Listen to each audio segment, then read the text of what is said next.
ठीक है, तो अब शुरू करते हैं लिमिट ऑफ एसेंट्रिसिटी, जो हम लोग बता रहे थे लास्ट वीडियो में कि लिए अगले इसमें लिमिट ऑफ एसेंट्रिसिटी देखेंगे। तो लिमिट ऑफ एसेंट्रिसिटी का मतलब नथिंग बट ये है कि एसेंट्रिक लोड जो है वो कितने कितने दूर तक, एक्सिस से कितने दूर तक लगेगा कि कहीं पे टेंसाइल स्ट्रेस डेवलप ना हो।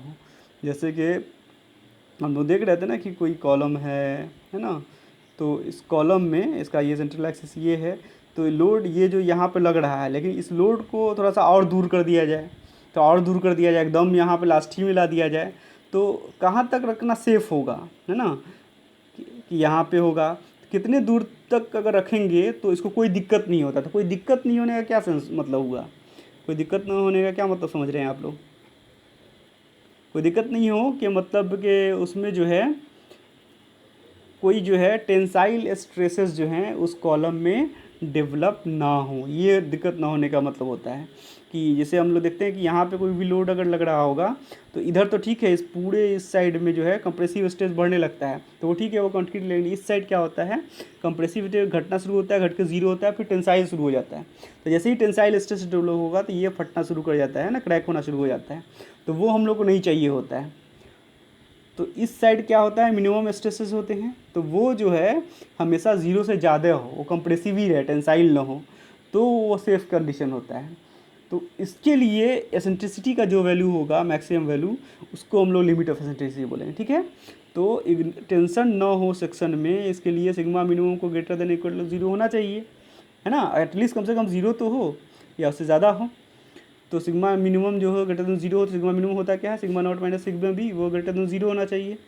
तो सिग्मा नॉट को उधर ले जाएंगे, सिग्मा बी को उधर ले जाएंगे, और सिग्मा नॉट को इधर रहने देते हैं, तो क्या हो जाएगा, sigma B is less than equal to sigma not हो जाएगा। और सिग्मा बी क्या होता है, सिग्मा बी जो होता है वो देखे थे ना हम लोग, M by I into Y होता है, और वाई को नीचे ले जाएंगे हम लोग, तो ये M by I by Y हो जाता है। आई बाई वाई को ही जेड बोलते हैं, सेक्शन मॉडुलस, आप लोग इसमें पढ़े होंगे पहले भी, पिछले सेम में मॉस में, तो ये एम बाई जेड हो जाएगा। यहाँ पे जेड सेक्शन मॉडुलस है, आई बाई वाई मैक्स को सेक्शन मॉडुलस बोलते हैं, है ना। वाई मतलब कि एक्सट्रीम फाइबर का डिस्टेंस, अक्सर तो हम लोग वही निकाल रहे हैं क्योंकि इंटरेस्ट पॉइंट हम लोग का एक्सट्रीम फाइबर पे ही होता है ना। तो सिग्मा बी की जगह पे हम लोग एम बाई जेड रख दिए, और सिग्मा नॉट जो पी बाई ए होता है डायरेक्ट स्ट्रेस से, लोड बाई एरिया, है ना, तो वो हो जाएगा। फिर एम के जगह पे एम क्या होता है, अगर यहाँ पे पी है और ये दूरी ई है, तो मोमेंट हो जाएगा पी गुना ई, तो वो तो पता ही है हम लोग को, तो मोमेंट की जगह पे हो गया पी इंटू ई, और बाई जेड था तो जेड, ये पी बाई ए, तो पी बाई ए, तो देखो पी से पी कट जाएगा, तो ये बच जाएगा e should be less than equal to z by a, e should be less than equal to z by a, तो यही लिमिट ऑफ एसेंट्रिसिटी है। ई हमेशा जो है जेड बाई ए का जो वैल्यू होगा उससे दूर नहीं लोड लगना चाहिए, उससे दूर जहाँ लोड लगा तो इधर तो खूब कंप्रेसिव हो जाएगा, इधर तो एकदम कंप्रेस होने लगेगा, लेकिन इधर टेंसाइल हो जाना, इधर फटना शुरू हो जाएगा, क्रैक होना शुरू हो जाएगा, है ना। तो ये सेफ कंडीशन नहीं होता है। तो हम लोग को एसेंट्रिसिटी उतना ज़्यादा नहीं ले जाना चाहिए, इतना दूर लोड नहीं लगाना चाहिए, उसके अंदर ही रखना चाहिए, तो ये सेफ कंडीशन है। तो यही लिमिट ऑफ एसेंट्रिसिटी, ई का वैल्यू जेड बाई ए के अंदर रहना चाहिए, ये लिमिट ऑफ एसेंट्रिसिटी, ठीक है ना।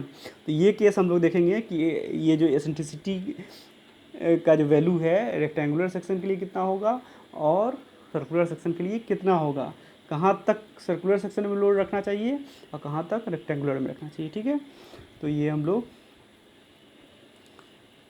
देखते हैं, पहले रेक्टेंगुलर का केस देखते हैं। ये रेक्टेंगुलर सेक्शन दिख रहा है आप लोग को, ये बीच में जो बना हुआ है, अभी इसको इग्नोर कीजिए, ये आगे जब ड्राइव ये हो जाएगा ड्राइव तब आपको समझ में आएगा। अभी ये मानिए कि उसका ये टॉप व्यू दिखा रहा है, मतलब सेक्शनल व्यू, मतलब उसका, हाँ, सेक्शनल व्यू दिखाया हुआ है, कटिंग करके ऊपर से देखा जा रहा है इसको, है ना। तो इसमें जो है लोड जो है कोई लग रहा है, एज्यूम कर लो कि इस वाई वाई एक्सिस के अबाउट, इस वाई वाई, ये वाई एक्सिस है ना, इसके अबाउट कहीं पे, यहाँ पे कहीं पे भी पी लोड लग रहा है जिसकी एसेंट्रिसिटी ई है, ठीक है ना, मान लेते हैं उसकी एसेंट्रिसिटी ई है, तो सिग्मा मिनिमम तो यही होगा पी बाई ए, जो हम लोग पीछे देखे रहे होंगे कि रेक्टेंगुलर सेक्शन के लिए सिग्मा मिनिमम का वैल्यू यही था, P by A into 1 minus 6 E by B. तो ये जो है sigma minimum greater than equal to zero होना चाहिए, तो इसको हम लोग ग्रेटर देन इक्वल टू, कम से कम इक्वल टू जीरो रखेंगे, है ना, या ग्रेटर हो जाता बहुत सी बात है, एटलीस्ट इक्वल टू जीरो होना चाहिए। तो इसको इक्वेट करेंगे हम लोग जीरो के, और तब देखेंगे कि ई का वैल्यू क्या आता है, ठीक है ना। तो जो ये ई का वैल्यू होगा, ये मिनिमम ई का वैल्यू, इससे ई ज़्यादा नहीं होना चाहिए, है ना। ये रेक्टेंगुलर सेक्शन के लिए होगा, यही आगे में दिखाया गया होगा। तो इसको देखते हैं हम लोग।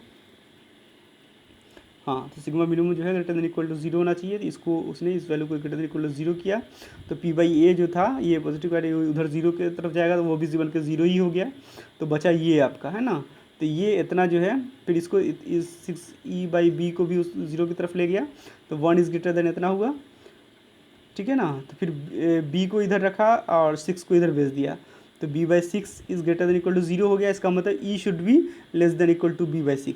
इसका मतलब हो गया कि e जो है वो less than equal to b/6 हुआ, है ना। तो e जो है एसेंट्रिसिटी रेक्टेंगुलर सेक्शन के केस में उसका जो विड्थ होता है उससे उसका 6 टाइम से ज़्यादा नहीं होना चाहिए, 6 टाइम लेस, मतलब हाँ उसका 1/6 से ग्रेटर नहीं होना चाहिए ना। एसेंट्रिसिटी जो है b/6 से ज़्यादा नहीं होना चाहिए। चलिए इसको फिगर में समझते हैं हम लोग, ये क्या बताना चाह रहा है। देखिए यहाँ पे अगर कोई लोड लग रहा था, अगर इस जगह पे था, तो इस एक्सिस के अबाउट वाई एक्सिस के अबाउट एसेंट्रिक था, तो ये एसेंट्रिसिटी जो है b/6, ये b/6 से ज़्यादा नहीं होना चाहिए, उससे बाहर जाएगा। अगर यहाँ पे लगेगा तो इधर जो है इस साइड में टेंसाइल स्ट्रेस डेवलप होना चाहिए, तो b/6 से ज़्यादा नहीं होना चाहिए, ठीक है। तो लोड अगर इधर इस साइड भी लगेगा तो इस साइड भी b/6 से ज़्यादा नहीं होना चाहिए। तो अपोजिट केस होगा, इधर तो कंप्रेसिव हो जाएगा, इधर टेंसाइल होने लगेगा, है ना। तो इस साइड भी b/6 नहीं होना चाहिए।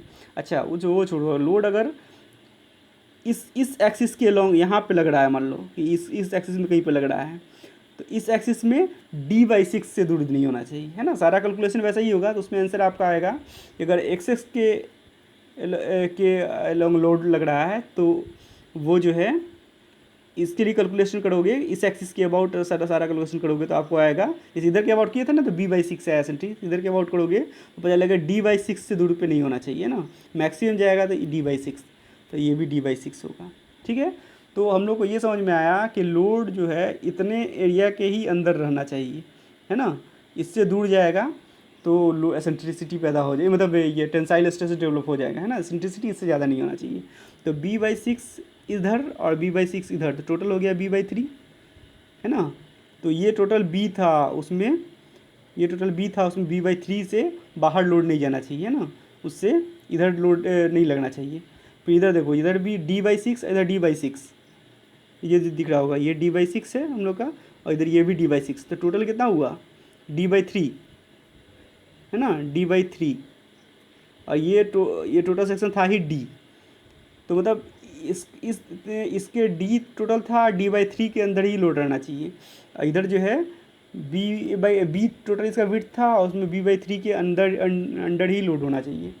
तो ये 1/3 एरिया हुआ, हमको दिख रहा है चारों तरफ से देखेंगे तो इस पूरे सेक्शन का 1/3 एरिया जो है उसके अंदर ही लोड रहना चाहिए।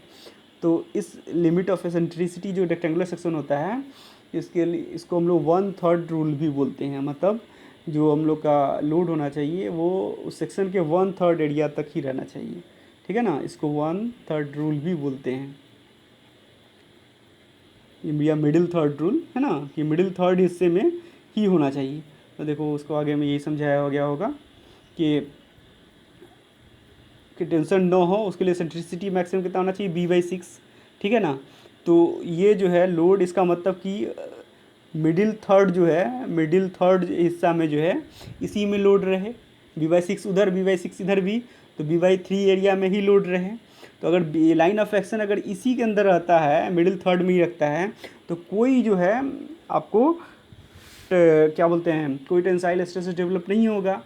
तो इसी थ्योरी को जो है हम लोग मिडिल थर्ड रूल बोलते हैं ना। बीच का जो थर्ड हिस्सा है, 1/3 हिस्सा होता है, उसी में लोड रहेगा तो कोई टेंसाइल स्ट्रेस डेवलप नहीं होगा, इसको मिडिल थर्ड रूल बोलते हैं। और वो जो हिस्सा जो दिख रहा था, जो हम लोग ऐसे शेडेड बना हुआ था, है ना, जिसका ये b/3 हो गया और ये d/3, इसको हम लोग कोर या कर्नाल ऑफ दिस सेक्शन बोलते हैं।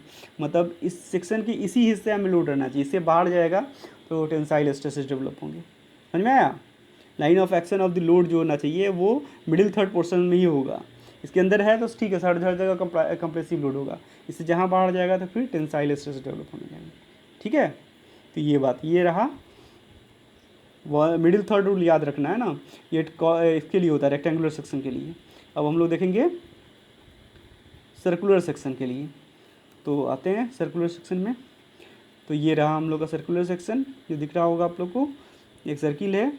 अब ये इसमें डॉटेड एरिया जो है इसका कोड ऑफ द सेक्शन है, तो अभी उस पर मत देखो। अभी ये देखो कि कोई सर्कुलर सेक्शन है जिसमें वाई एक्सिस के अबाउट कोई भी लोड लग रहा है ना, वाई एक्सिस के अबाउट, इस एक्सिस के अबाउट कोई भी लोड कहीं पे भी लग रहा है, पी लोड है ना, एसेंट्रिसिटी ई है, तो उसके लिए सिग्मा नॉट जो पी बाई ए होता है होगा ही, है ना। तो एरिया इसका पाई बाई 4 डी स्क्वायर होता है, तो इतना हो गया। और सिग्मा बी कितना होता है, M by I into Y, तो वाई डी, इसके लिए डी बाई 2 होगा। वाई क्या होता है, एक्सिस से मैक्सिमम ये जो दूरी है ये, तो ये डी बाई 2 होगा यहाँ पे, Y equal to D by 2, क्योंकि टोटल डी है। तो सारा वैल्यू रख दिया, एम की जगह पी इंटू ई रखा गया, वाई की जगह पे डी बाई 2, और एरिया ये आई की जगह पे इसका सर्किल का जो होता है इस एक्सिस के अबाउट मोमेंटम कितना होगा, सेंट्रल एक्सिस के अबाउट कितना होता है, पाई बाई 64 और डी टू पावर 4 जो यहाँ पे दिख रहा है। तो इसको सिंप्लीफाई करके ये इतना आ गया, ठीक है। तो ये सिग्मा नॉट और ये सिग्मा बी, अब दोनों को सिग्मा मिनिमम होगा sigma not minus sigma B, उसको इक्वेट करेंगे हम लोग जीरो के, और तब देखते हैं क्या आता है, ठीक है। तो इसको हम लोगों ने इक्वेट किया जीरो के सिग्मा मिनिमम को, तो ये वैल्यू है, इसको हम लोगों ने ये जो है या तो इक्वल टू या ग्रेटर देन जीरो होना चाहिए, तो इसको एक जीरो के इक्वेट किया गया। फिर इसको सिंप्लीफाई करके ऐसे बना, पी बार लिया गया है ना, तो इतना बचा, तो ये चीज़ भी इधर उधर जाके जीरो हो जाएगा, तो सिर्फ इतना इक्वल टू इतना greater than equal to zero बचेगा, ठीक है। तो ये सिंप्लीफाई करके आएगा कि e should be less than equal to D by 8। Eccentricity इसके केस में कितना होना चाहिए, डी बाई 8 से ज़्यादा नहीं होना चाहिए। समझ में आया कितना एसेंट्रिसिटी होना चाहिए। अब इसको देखो फिगर में चल के देखते हैं कि फिगर में क्या दिखाता है। यहाँ देखिए, ये फिगर में यहाँ दिख रहा है कि एसेंट्रिसिटी अगर ये इस लाइन ऑफ इसके लॉन्ग जो है, इसके लॉन्ग अगर पी है तो वो डी बाई 8 से ज़्यादा नहीं होना चाहिए, है ना। चाहे इधर लोड लग रहा होगा तो इधर डी बाई 8, और इधर लोड लग रहा होगा तो इधर डी बाई 8, इसके अंत इतना ही तक के बीच में भी लोड लगना चाहिए, है ना। अगर इस एक्सिस के लॉन्ग लोड का देख रहे हैं, अगर उल्टा इस एक्सिस के लॉन्ग देखेंगे, अगर लोड इधर कहीं लग रहा है तो भी वही बात होगा, इधर से जो है इसके डी बाई 8 इधर और डी बाई 8 इधर, है ना, इसके अंदर ही रहना चाहिए। तो ये मानते हैं कि डी बाई 8 और डी बाई 8 मिलकर डी बाई 4 हो जाएगा। तो डी बाई 4 का रेडियस का, डी बाई 4 डायमीटर का जो एक एरिया होगा उसके अंदर ही लोड रहेगा तो बेटर है ना। तो इस डी बाई 4 डायमीटर के का जो शेडेड एरिया जो दिख रहा है यहाँ पे, इसको हम लोग बोलेंगे कि ये कोर या कर्नल है किसका, ये सर्कुलर सेक्शन का है, ठीक है। और चूँकि टोटल डायमीटर डी है और इसका इस कोर का डायमीटर कितना आ गया, डी बाई 4, है ना, डी बाई 8 इधर, डी बाई 8 इधर, तो टोटल हो गया डी बाई 4। तो ये कितना हो गया, मिडिल फोर्थ हो गया, है ना, मिडिल फोर्थ या मिडिल 1/4 या मिडिल क्वार्टर बोल सकते हैं। एक क्वार्टर हुआ है, टोटल सेक्शन का एक क्वार्टर एरिया है ये, है ना। तो इसलिए इस रूल को मिडिल क्वार्टर बोलते हैं, मिडिल क्वार्टर रूल। और इससे का क्या है, इस जो शेडेड एरिया होगा जिसमें लोड रहना चाहिए, इससे बाहर जाने पे टेंसाइल स्ट्रेस डेवलप होने लगेगी, उसको हम लोग Korea kernel of the section बोलेंगे, ठीक है ना। जैसे उसमें ही बोलते थे, कोरिया कर्नेल ही बोलते थे, ठीक है। तो वही सब बात यहाँ पे एक्सप्लेन की होगी जो पीछे हम लोग अभी डेरिवेशन से देखे हैं कि नो टेंशन होने के लिए इसमें कितना होना चाहिए, डी बाई 8 होना चाहिए, डी बाई 8 उधर, डी बाई 8 इधर, तो टोटल डी बाई 4 हो गया। तो मिडिल क्वार्टर में ही रहना चाहिए। तो अगर लाइन ऑफ एक्शन जो है मिडिल क्वार्टर में डी बाई 4 के अंदर ही रहता है तो सिर्फ कंप्रेसिव स्ट्रेस ही पूरे सेक्शन में रहेगा, कोई टेंसाइल स्ट्रेस नहीं होगा, है ना। इस रूल को हम लोग मिडिल क्वार्टर रूल बोलेंगे, मिडिल क्वार्टर रूल। और वो जो एरिया है उसको हम लोग कोर या कर्नाल बोलते हैं, जिसमें मतलब लोड रहने पर सेफ रहता है, ठीक है। तो ये रहा आप लोग का सर्कुलर सेक्शन के लिए। अब आइए आगे देखते क्या कुछ क्वेश्चन होगा शायद, हाँ। तो इस पर कुछ क्वेश्चन पूछता है कि कोई भी सेक्शन दे देगा कि इसमें बताइए कि इस सेक्शन का कोर या कर्नाल कैसा बनेगा। तो एक रेक्टेंगुलर सेक्शन दे दिया है, इसका जो इस क्वेश्चन का पहला पार्ट जो है ना, दे दिया है कि रेक्टेंगुलर सेक्शन है 200 बाई 300 mm का, ये 200 बाई 300 mm दिख रहा है हम लोगों को। तो इसका बोला है कि आप कोर या कर्नेल बनाइए। तो इसका 200 बी है और डी जो है 300 है, इसका बनाना तो बहुत आसान है ना। ये बी जो है इसका 200 है और डी 300 है, तो b/6 जो होगा इधर से, इसका जो ये लंबाई होगा ये b/6 कर देंगे, 200/3 कर देंगे, 200/3 हो जाएगा यहाँ पे। इसका जो लंबाई होगा 200/3 हो जाएगा, और इधर ये 300 है तो ये 300/3 हो जाएगा, ये चीज़ 300/3 कर देंगे। तो और इसको ऐसे शेडेड बना देंगे, तो ये अब इसका कोर और कर्नेल बन गया। ऊपर क्वेश्चन में आप लोग देख रहे होंगे लिखा होगा कि draw a neat sketch of kernel of the following cross section. एक रेक्टेंगुलर सेक्शन है जो 200/300 है, तो उसका तो इजीली बना लीजिएगा ना, क्योंकि इसका हम लोग को पता ही है कैसा रेक्टेंगुलर है तो 1/3 एरिया होगा। या ऐसे भी जो ई जो होता है, ई का फॉर्मूला निकल के आया है रेक्टेंगुलर सेक्शन के लिए कि b/6 से ज़्यादा नहीं होना चाहिए, तो 200/6 कर लेंगे, इतना आ गया। तो उधर भी 200/3, इधर भी 200/6, इधर भी 200/3 हो जाएगा, है ना। ये ईजी सी बात है। अगर वही यही चीज़ जो है, ठीक है समझ गए, कोई बड़ी बात नहीं थी, इसको बुलाने ला, है ना। तो अगर इसमें देखो, इसमें दूसरा क्वेश्चन ये भी पूछा हुआ है कि कोई हॉलो, सॉरी क्या हो जाएगा, कोई हॉलो सिलेंडर है जो इसका एक्सटर्नल डायमीटर 300 है और थिकनेस 500 है, तो उसका कर्नेल बनाना है, तो वो भी बना सकते हैं आप लोग।